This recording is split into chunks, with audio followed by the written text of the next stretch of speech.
धनगर शिष्टमंडळाची मुख्यमंत्री फडणवीसांसोबत बैठक पार पडलेली आहे। 30 जणांच्या शिष्टमंडळानं मुख्यमंत्री फडणवीसांशी चर्चा केली आहे। कायदेशीर प्रक्रियेशिवाय जीआर काढता येणार नाही असं सीएम म्हणाले, तसं प्रकाश शेंडगेंनी म्हटलंय।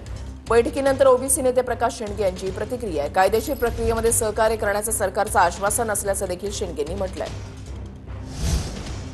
कायदेशीर परिस्थिती बदललेली आहे आणि ह्या बदललेल्या परिस्थितीमध्ये त्याचं रिव्ह्यू पिटिशन जे आहे ते रिव्ह्यू पिटिशन करायचं, त्यासाठी सरकारने जे काय सहकार्य करायचं आहे ते सहकार्य करण्याचं सरकारनं आज या ठिकाणी मान्य केलेलं आहे। एजींची जी आहे बैठक, ताबडतोब बैठक लावून आमचे वकील आणि एजींचे वकील, सरकारचे वकील मिळून जे काय कायदेशीर मार्ग आपल्याला काढायचा आहे आणि त्यांनी सांगितलं की सरकार हे एकदम सकारात्मक आहे, आम्ही ताबडतोब ह्याच्यावरती निर्णय घ्यायला तयार आहोत आणि बैठकी उद्याच्या उद्या त्यांनी एजींची बैठक जी आहे ती सुद्धा उद्या त्यांनी लावलेली आहे। अशा प्रकारे दोन गोष्टीवरती आज एकमत झालेले